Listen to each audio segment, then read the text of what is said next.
Today on the Daniel Baldwin Show, viewer mail and the State of the Union address coming at you right now. Hey everybody, welcome to the Daniel Baldwin Show, and let's get right to it with viewer mail. Ann Klein of Yonkers, New York says, "Hey DB, we love your show." Thanks, Ann. Thank you for watching. I appreciate that. Hey DB, we love your show, and why is it that all people in your industry, almost all, seem to fall to the left? Ooh. Wow, that's a great question. You know what? I'm also going to put the purple sand into effect. I think I just love to watch it drop. The purple sand. Actually, I got that for myself to remind me, because early on when I was doing shows, I was blabbing, and the shows were coming out an hour 20, an hour 40. I was trying to keep them under an hour so you had time to watch the show. Now I watch the sand. It helps. So to answer your question, Ann, I can only speak for myself. When I grew up, the representation of the two parties stereotypically was that the Republicans were more about business, industry. They were the money party, and that the Democrats were more for the people. And so growing up in a Democratic household, my father and my brothers and my sisters and I all were we fell in, like any house, we fell in line with our parents. We were Democrats. I was a Democrat. I first got the right to vote for Jimmy Carter in 80. I was 20. That turned out to be the first time I was eligible. And I followed the Democratic Party up until 2016, when more and more information became available to me that suggested that we were no longer following that model, that we were representing the people. We continued to say that, but I didn't find that the actions were that of a party that represented we the people. I didn't think the people were being heard. I certainly didn't think that they were being represented. And I got to understand, maybe a little more cynical myself, in my analysis of it. I didn't care what anyone said. I wanted to see it. The claims and wow, he'd make a great politician kind of thing, are very true. You can ring that bell enough and tell people, hey, here's what you have to do. Hey, here's what I'm going to do. Hey, here's what, and then go in there and take a look at the things they claimed they represented. Take a look at the things that they claimed they were going to do. And then after the first year, did they start any of that? Did they get that moving? Does it look like we're approaching getting that, even approaching getting it done? And the answer is, in most cases, no. So when I looked at that, when I looked at all the illegal activity that was going on money-wise, and I went through, Clinton, and then you looked after his presidency of all of the just crazy things that occurred and people that turned up committing. But I never met anybody, a couple, Hillary and Bill Clinton, that knew more people that committed suicide. Now, I'm in an industry that is a lot of pressure, sometimes on people to perform, and money that's in, not the acting part is the pressure. Soldiers, neonatal nurses, people like that are under real pressure. So I don't mean to represent, but I mean people that ask for millions and millions of dollars for a project, and they make the project and it doesn't make any money or loses money. There can be some pressure involved in that, where I've seen people do terrible things. So I look at what I do for a living in my industry, and I think we live a pretty comfortable life. We live a pretty blessed life compared to somebody who's a cop or a fireman or a DEA agent or an ICE agent.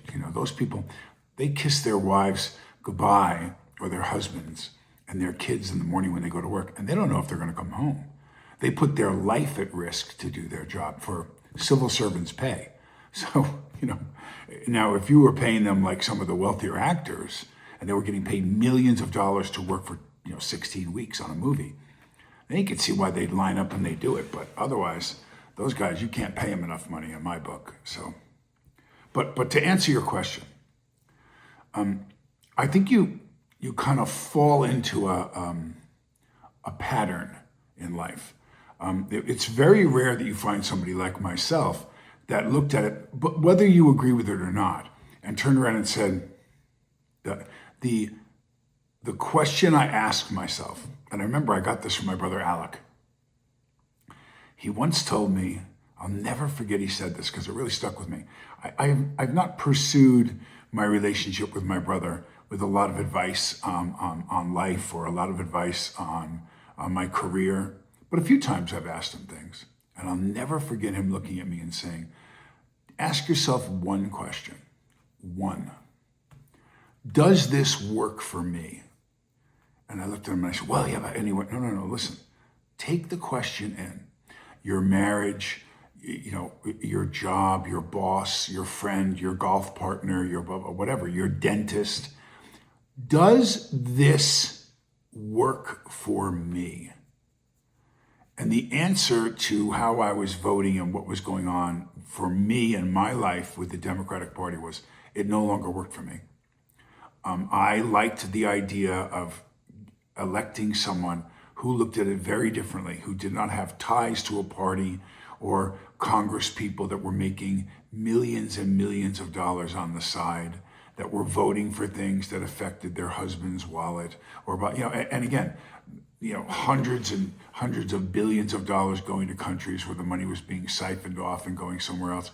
As we're watching our taxes go up and we're watching less get done, we're watching kids get killed in foreign countries and soldiers be killed and people that have information about, files and different stuff disappearing and dying. And you're just a real shit show. I looked at it and thought, this is what my Christian life is involved in. And I thought, now again, and I'm not claiming Democrats or Republicans. There have been some really good ones, but there have been some bad ones.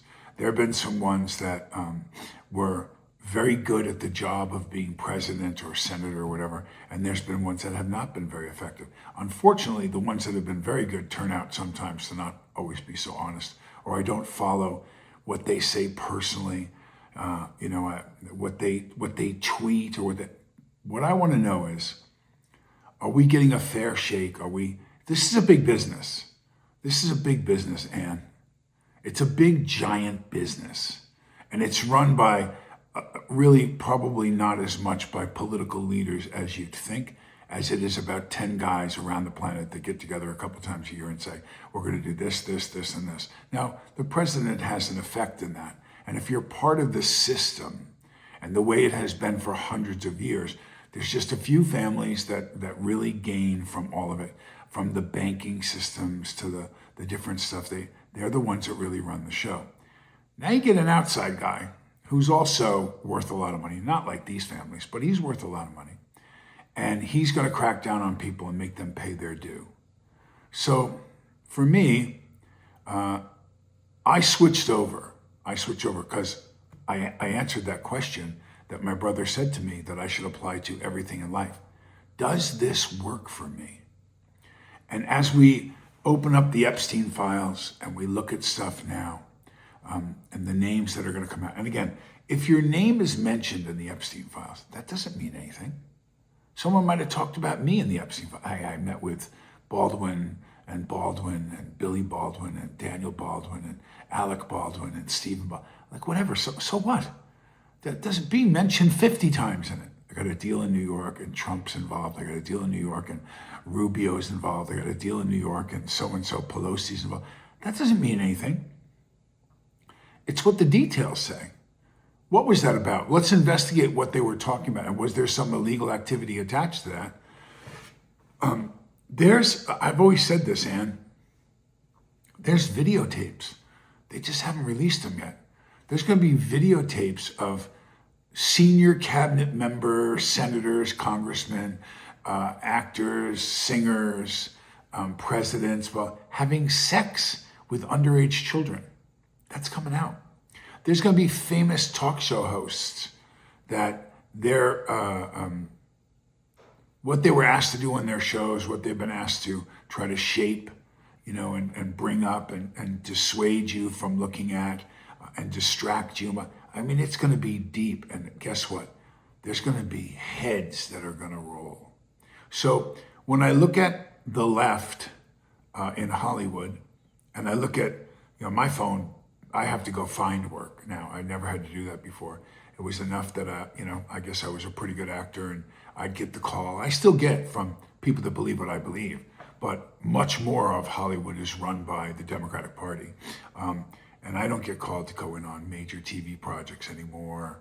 I don't get called in because I get on this show and I get on other shows and I tell you the truth. I tell you what a bunch of fucking liars they are and the stuff that they really do. You wouldn't believe. I put myself in danger.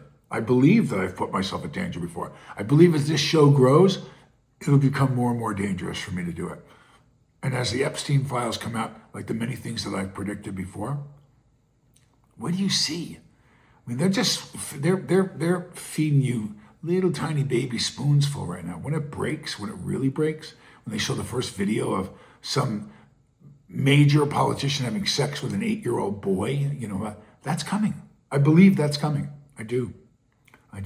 When they tell you how deep the deep state gets, when you figure out the stuff that they're going to be able to say that can't be covered up anymore for the Clintons are doomed.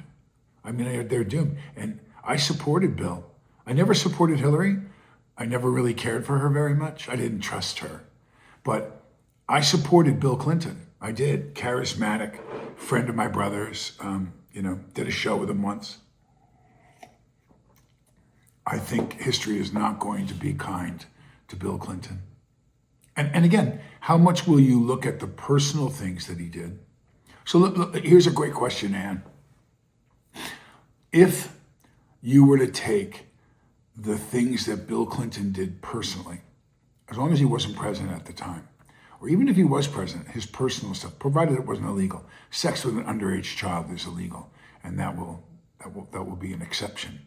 But if he smoked weed, if he, had an affair, are we going to? Because the Monica Lewinsky thing was clearly Bill Clinton in the White House having an extramarital relationship, sexual relationship with a young intern. America seems to not even give a shit about this stuff anymore. We don't even care. That wasn't enough to tell him you need to step down. And his wife is going to eventually run. She's going to be the Secretary of State and run for president.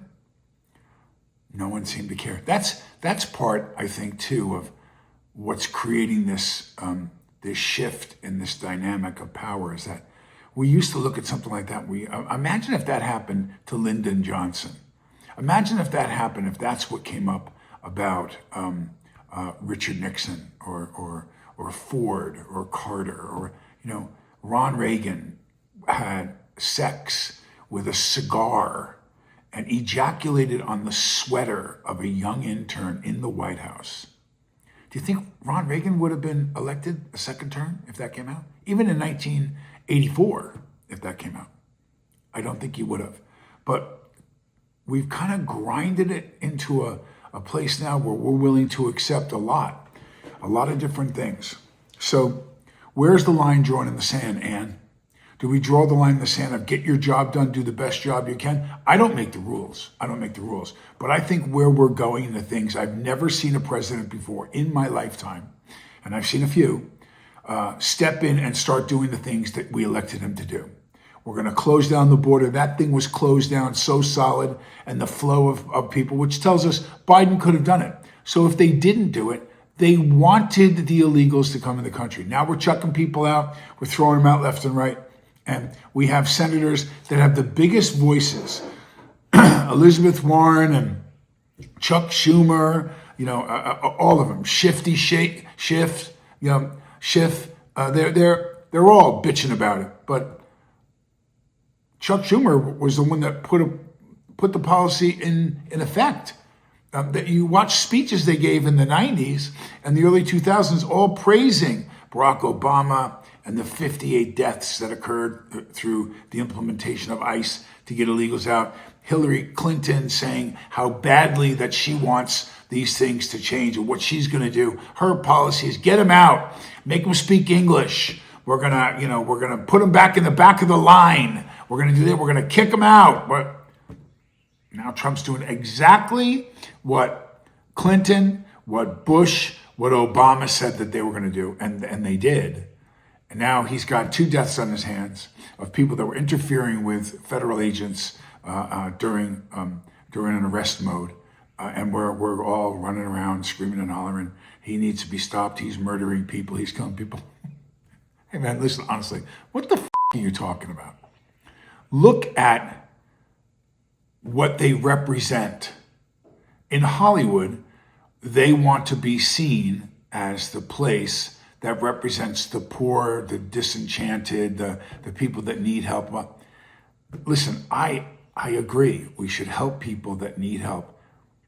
But in the show, you're going to see exactly what the problem is. Exactly. I will bring it up and I will point it out. And this is what I'm talking about. So be patient and watch the show. So thanks, Ann, for writing in. How you want to be seen versus how you really are 2 completely different things. 2 completely different things. So while these people bang the drum in Hollywood about how they want to be seen, what they actually do and how they actually are is a completely different thing, Ann. Completely different. Who they're friends with, who's stealing the money, what their role in it is. A lot of that's going to be brought to daylight, and we're going to find out more about those people that sit so far on the left in Hollywood and who they really are and what they really are. I promise you. So today's show, let me read this to you first of all, because we just had the presidential address. Washington, AP. This is from the Associated Press. Very important that you realize who I'm quoting and reading. President Donald Trump started a sales mode using his State of the Union address to deliver an upbeat vision of the U.S. economy. But the portrayal collides with the sentiment of Americans who remain anxious about their finances and feel they haven't benefited from Trump's policies. So that's the AP version. That's the AP version. So I will tell you that a definite barometer for how the economy is doing is Wall Street. There have been in 1 year, over 50 records set on Wall Street since this president has taken office. 50. Are all the prices of everything that he said he was going to go after? No. But again, I don't think any president gets all of it done in 1 year, first of all. Second of all, when you assess, I remember watching the last of the wildfires that took place in the Palisades and just decimated. And I thought, why aren't they dropping chemical retardants ahead of time where the wind is blowing? Why aren't they? Listen, you got a little fire on one house, you got another one that's raging out of control with the wind blowing at the top of the hill on 7 houses, and it's rolling down the other side. And so you got guys who assess this, who look at where to put their hoses, where to put their helicopters, their planes, to do the best job they can. So you have to assess the fire.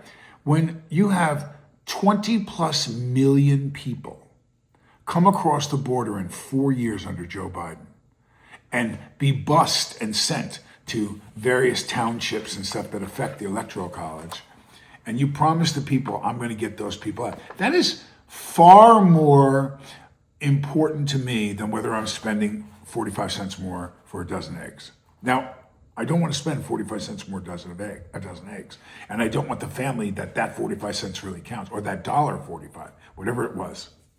But you have to prioritize where you're going to put your hoses, where you're going to put your energy, what it's going to take to stop how crazy this laundry list of things that you've told the American people you're going to do.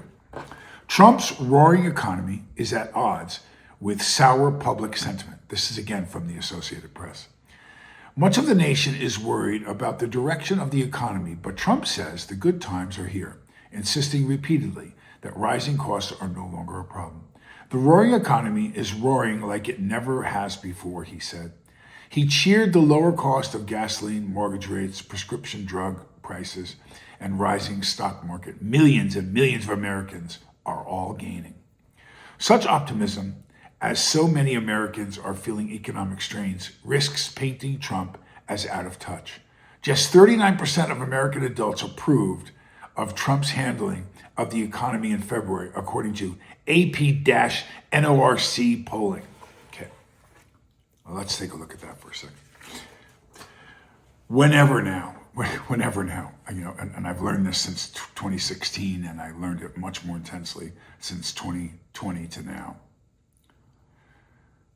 What polls tell you, and now remember, I got on in 2023, early 23, and I said, do you really believe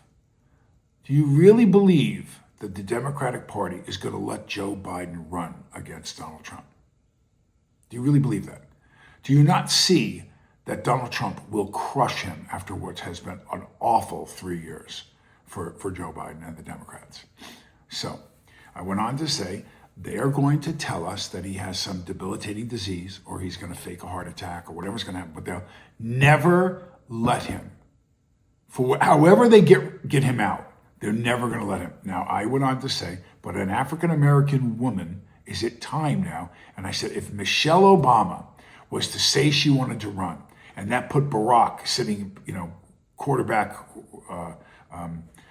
couch quarterback, downstairs at the White House along with her, I think she has the ability, she and she only, has the ability to upset Trump. Now, this is in like the very end of 2022, the beginning of 2023. I had more people tell me I was out of my mind. I had the polls, the reporters talking about reassuring everyone the condition of Joe Biden, that he's as sharp as CNN, sharp as a tack. Joe knows, Joe's great, Joe can do it, he can take another. And I went, that's not what my friends are telling me. Now, I didn't see a lot of it in the news, but I have friends that would see the president. They would actually see him. And they said, yeah, no, the lights are on, but nobody's home right now. And they haven't been for a while. So it wasn't just, during 2022 at the end of it. But so I said, there's no way. They will find a reason, something will happen, that they will substitute someone for him. Now, let's look at why it was Kamala Harris. And I thought, that's who you're going to pick? Either Michelle said, there's just no way I'm doing it, or Barack, or both of them, whatever. They're making too much money. So I don't blame them. Their income went from, I think they were worth $4 million during the pregnancy. They're worth $100 million now. So in 8 years, they've made $96 million or some nonsense. And don't quote me on that, but it was some astronomical number. Why would he want to go back? Why would she want to go do that? Okay. Now we're getting closer to the election, and it's neck and neck. And we know it's going to be Trump, and we know it's going to be Biden. And all this money is coming in, and they're contributing the money, hundreds of millions of dollars. Well, if they replace Biden, you have to give that money back. Do you really think the war chest of people that collected hundreds of millions of dollars were just going to give the money back? But if your partner on the ticket decides to run and replace him, you can keep the money because it's the same ticket.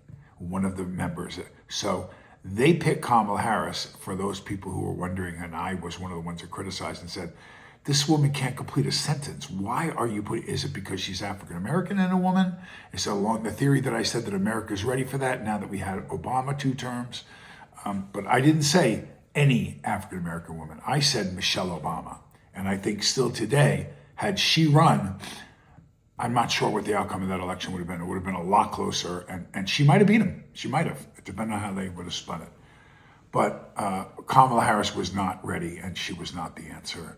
And so when we got closer, again, remember, all of this is documented. I've said all of this before on film and put it out there for you to see. There were 7 states that were up for grabs, 7. Let me see if we can name them. So Michigan, Wisconsin, Pennsylvania, North Carolina, Georgia, Arizona, Nevada. Those 7 were the ones that there was a question mark because of how close it was in each one of them. And I said, no, the polls are lying to you. This election is not that close. I know you're reading what it says at AP and the NORC and the blah, blah, and all this, and I realized none of them mean anything because I was right. Donald Trump will win all 7. It won't even be like he's going to do 5-2 and it's going to be within 30 votes in the Electoral College. He's going to sweep all 7 of those states. I had people from blood relatives telling me, you're a communist and you think you know more than this person and you think you know more. And I went, it's not a matter of whether I know more. It's a matter of what you value as your sources. While CNN continues to say things that you want to hear, that back what you believe, that back your horse. So when you're looking at a football game in the Super Bowl and you're watching a reporter going, wow, the Dallas Cowboys just look amazing, and you're a Dallas Cowboy fan, you love this guy. And did you know that Tom Kirkall said that the Dallas Cowboys are ready to dominate the Baltimore Ravens? And they're singing the song to you that you like the lyrics to, that you like the way it's performed. It falls under your style, and therefore you like the artist. You like the you like the song. That's not the case. That's not the case all the time with me. I have to listen to what sounds credible and why and who are they serving. Who pays them? Who pays that source? Who's the person paying for the production of the album and ordering it to be pressed on CDs and putting in a radio station? That's the stuff that I look at now. I don't look at a lot of the other stuff because it's all a lie. It's all an illusion that they try to. So according to this page that I just read, they're talking all this stuff about what a failure Trump. My life is definitely, when I look at what's going on, I like prices to come down. Some of them have. The market is just an amazing place to put some money into right now. Even if you're lower middle class and you can only afford to put $500 in the market, you would have made a lot of money already this year. So we're holding the gun to people's heads that have been ripping us off for a long time. We've stripped a huge amount of money that we were just giving away for no reason, that was getting ripped off from us through what happened with Elon Musk. And we're being respected around the globe more. Watch out if you're Iran, watch out if you're one of these places that's going to dare to really challenge us, because this is a guy that will pull the saber out and use it if he has to. So Venezuela was a brilliant move. It was a brilliant move. For a lot of reasons, it was a brilliant move. And I'm not going to get into all that. Let me show you the other side of reality. I watched the State of the Union address. Democrats' big misfire at the State of the Union has GOP strategists salivating. Huge moment. Now, this is what's going to the other side, Fox News, their take on it. And I will tell you, yes, I prefer the message a lot of times on Fox. I think it definitely caters to the Republican Party more traditionally, but they definitely smack him around sometimes when they don't like what he's saying. But listen to this. Republican political strategists are salivating over what they perceive as a misfire by the Democratic Party during President Donald Trump's State of the Union address, arguing incidents of clear defiance and contempt for Trump's message will be huge for the GOP, in the upcoming midterm elections. One of the most dramatic moments of Trump's address on Tuesday night came when the president challenged every lawmaker in the chamber to stand if they believe their first duty is to protect American citizens rather than illegal immigrants. Now, when he said this, and keep in mind, I've watched a lot of these, there's the usual one side, depending if it's a Democratic president or Republican president and administration. Of course, the Democrats are not going to stand when he's talking about ICE or when he's talking about things that they clearly have drawn their line in the sand about individual issues. But what was really interesting is when they marched the American hockey team in, when they marched a young girl in who survived and came back to graduate from an Ivy League school, after a brutal attack. no one on the left, no one on the right is not going to stand during that. When he does a statement about illegal monies and investing and that Congress should be held accountable, no one would dare, even if they're guilty of it, no one would dare not stand. But he looked everybody in the eye, he looked around the audience, and he said, stand if you believe that your responsibility is to represent American citizens first before illegal aliens. And do you know, no one on the left, no one on the Democratic side stood up. That's Schumer, Elizabeth Warren, this one, that one. So I'd ask you this question. What a terrible, terrible miscalculation that was on their part, because it was jarring for me to watch that. I looked at that and I thought to myself, wait a second, you're paid by United States citizens' taxes. You are elected by United States citizens. Now, many of them may be immigrants that came over and now have the right to vote. You're paid, you're elected by the very people that you were just asked, do you believe they should come first? Not that it's not important for illegals and what rights they're given and our concept, but do you believe that you represent citizens first? And they didn't stand up and clap. They did not stand up and clap to that. Can you imagine how many Republicans turned around? I mean, I'm just going to play that tape. I'm going to play that over and over and over for the midterms, because here's the people that represent you that believe that tax dollars should be spent and rights should be given and the services and protections as a United States citizen, you're not in first position. You're not. You're not. And they showed that, because if I'm a Democrat, I'm going to stand up and go, yes, of course, but, until, or with the exception of, but to not step up and stand was earth-shattering to me, that they would be foolish enough that American people aren't going to, that's not going to be played. They're going to point that camera at each one in each state, and they're going to say, this is who represents you.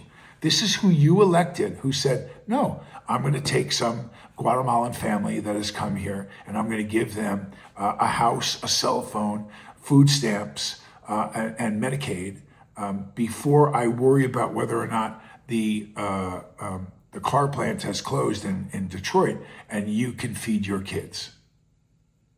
Essentially, that's what they're saying, that you come in second position even though you're an American. So what's the sense anymore of becoming a citizen?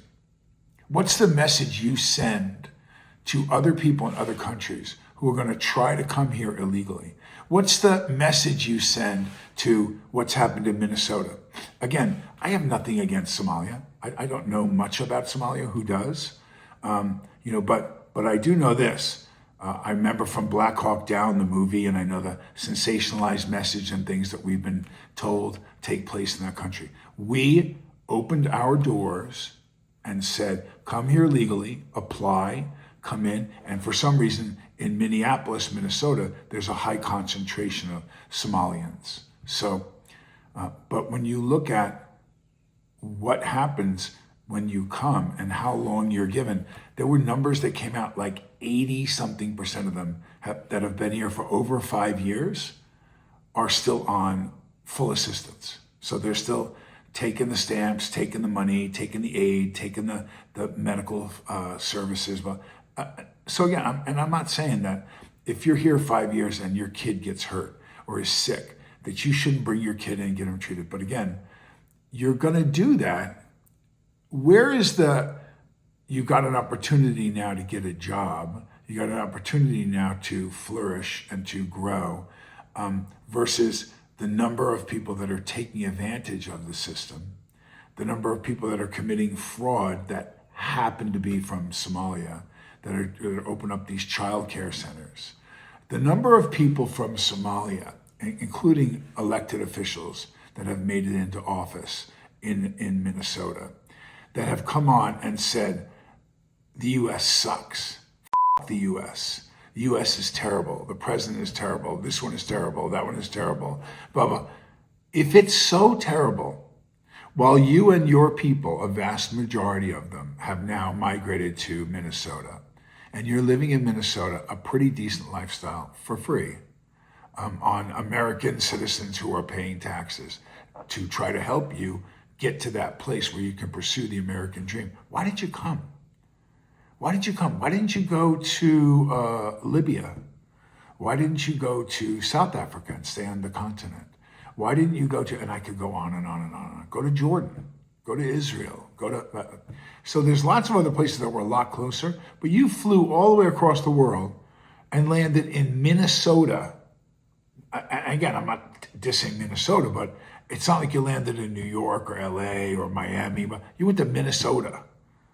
Not exactly close to your climate, not exactly close to the terrain that you're used to.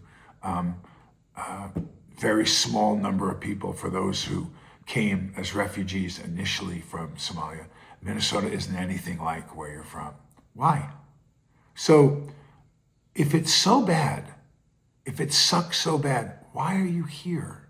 So what I want to get at a little bit and close the show is the message and what we believe. So I have seen a number of presidents in my life. I've seen a number of administrations. And I think the midterms coming up are a big factor. They're trying to sell, get their message out, shoot this president and the administration down like they're not doing anything when, I don't know, the financial numbers don't support that at all. I mean, now we've had this decision by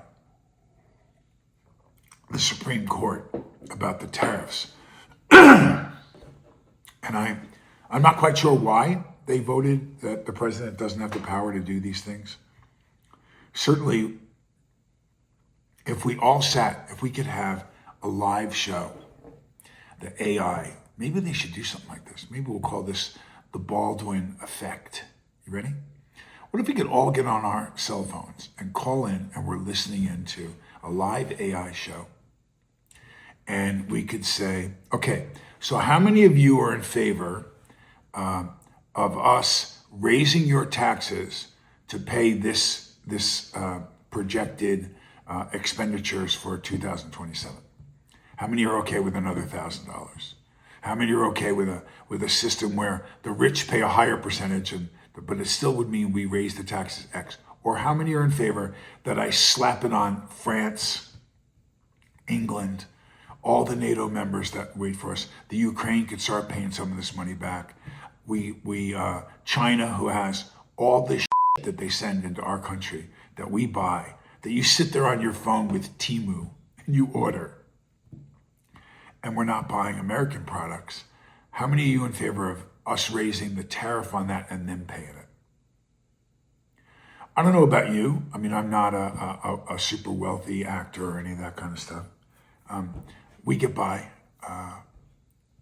I'm much more in favor of anyone else paying those bills than me, particularly if they owe it to us.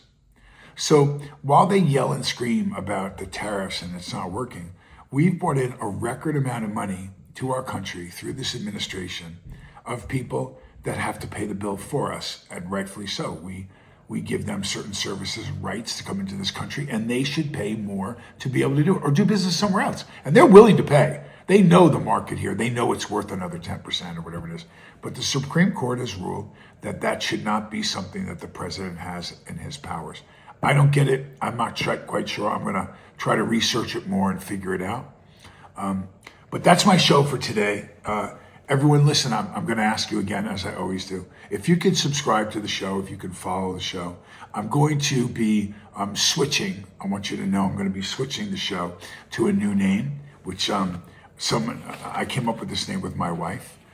She's so much smarter than I am. And we came up with a new name, so we're gonna probably just do all of it in another name soon, but I'll let you know what's going on with that. So if you can subscribe, you can like, and you can share the show with other people, it would be a great service to the show. Dear God, thank you so much for your guidance. Thank you so much, Lord, for your protection for this family and for all of my viewers. We love you, we praise you, and we feel so blessed to live in your light. In your name we pray, amen. There it is. Thank you so much for watching the show. I am going to do laundry. God bless you. Bye-bye.